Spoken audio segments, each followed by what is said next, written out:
Jesus says, "These are the tasks of the true Heartdwellers.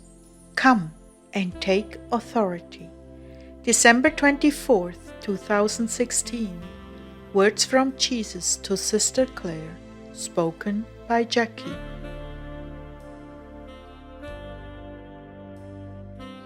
Clare began, "Well, precious Heartdwellers, right now we are under fire.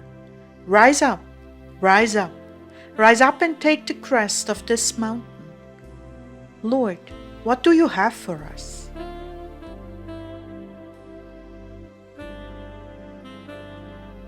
Jesus began, "Once again, Clare, you have my heart. My people must now rise up and take authority. They can no longer treat this as a spectator sport for seasoned ministers only. Is it not written that you are priests and kings? Is it not written that you have authority in my name to bind and loose? You are drawing on my account in heaven, not yours. You are authorized to sign on this account, to sign my name and take the graces necessary for these battles. You are being raised up around the world to come against the kingdom of darkness. I've labored through my prophets to educate and prepare you. Yours is only to step out in faith and exercise the gifts that you've been given.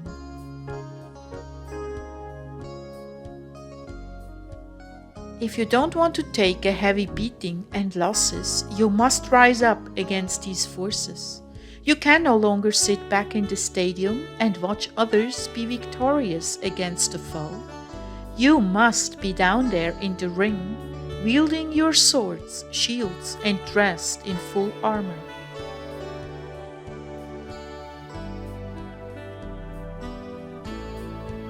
Call upon me in the day of trouble, and I will deliver you.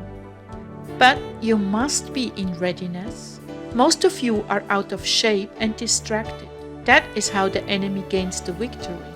That is why I've commissioned you every day to come to me and ask for instructions to fight the enemy, especially starting in your heart, where seeds of bitterness can get a foothold.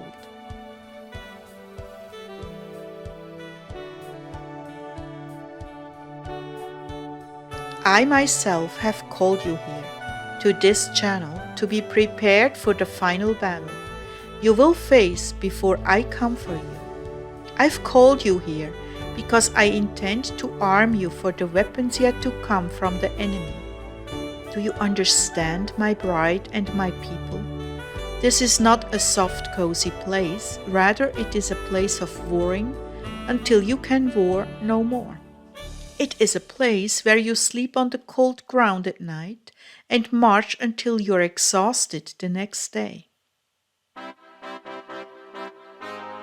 You have responded because you wanted something deeper and more meaningful in your walk with me. You wanted to dwell in my heart. There are beautiful places in my heart, and there are warring places.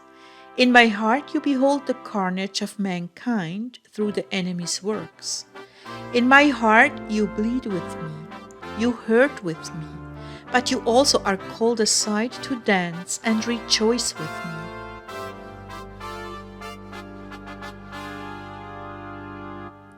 When the final battle has been won, you will come to be with me in heaven. But because you wish to dwell in my heart, you are finding all the pain I experience over the lost, the misguided, the bitter and alienated. Because you live in my heart, you also are being called to minister to the wounded and to join into the battle I must fight every day with the enemy.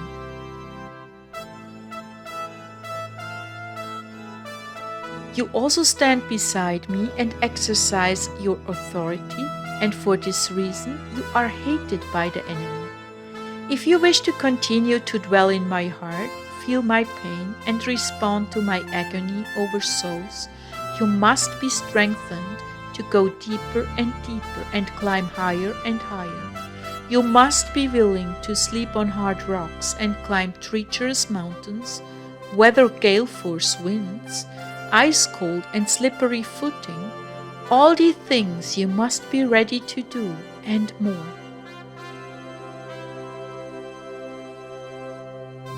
I've told you before, count the cost. I've told you that if you wish to stay behind, I will still love you. I will still take you to heaven with me, and you will still have your reward. But you will not experience the depth of my love for mankind. You will not take the arrows in the heart. You will not experience the despair of the lost, nor will you bind up my wounds when I'm all bloody. These are the tasks true Heartdwellers must face every day. I began this channel with my love, and I have never departed from that intention. But I also was inviting you into the honeymoon of our love for one another. Now, in essence, we are wed, and you are functioning as my wife, who now is not called just to courtship, but to provision, to battle, to be there for me when I return from the battlefield, and to sometimes go out with me as well. As my bride and wife, you are also under attack and heavy losses, but I restore all with my healing love. Yet you must be willing to suffer injury on my behalf.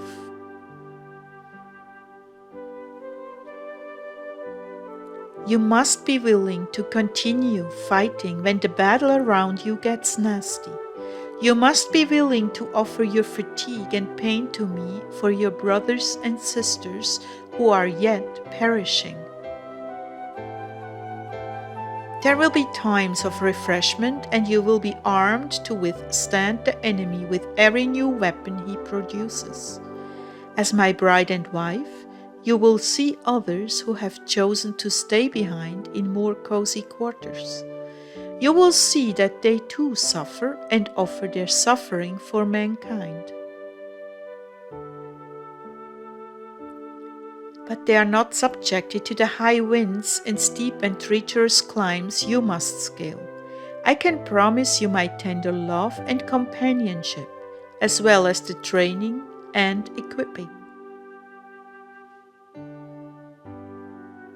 I can promise you starlit nights when we dance together and I comfort you on my shoulder. Yes, all of this is yours. It is yours and it will be yours. But I'm recounting to you that this channel is about love. My love for mankind and your love for me and mankind. But to love is not always easy.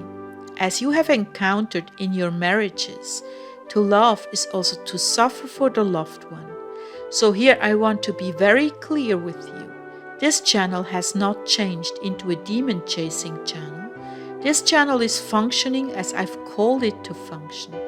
The basis of your relationship with me is now established in love, affection, tenderness, closeness, purity, untainted by anything of the earth. But now that the love is established, it is time to move on into the real business of a true Heartdweller. The salvation of souls. It is time to focus on my battles and be ready in an instant to take up the standard and march. You have been commissioned in my army, the army of my heart, to move forward in all kinds of adverse situations and love at all costs. Love me and love your neighbor with all your heart and soul and mind and strength. This truly is the calling of a Christian who has laid down their lives at my feet and promised me fidelity for better and for worse. So I commend you for standing with me. I'm sorry you must see the filth of the enemy, the carnage of souls, the bitterness of the lost souls. I'm sorry you must resemble me, your crucified Lord. But I tell you the truth. When I come, you will immediately be recognized by my angels because you will be totally resembling me. Be ready and strong, therefore, to wear the armor. Lift the shield and fight with the sword, and know that your reward is not far off. I will never leave you languishing on the battlefield. I will come and strengthen you, and you will rise again to brandish the sword in battle.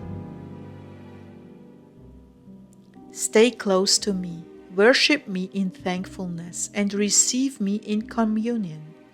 These three things will keep you strong in advancing against the enemy and taking the spoils. That is the souls that have been held captive. Come now, my brides, my faithful ones, embrace me. Let me cleanse and heal your wounds, and together we will again advance upon the enemy to set the captives free. Do not lament over those who refuse me. Some were destined to go that way. Rather continue to look for the living who yet have a chance to repent. And remember always, my power is perfected in your weakness.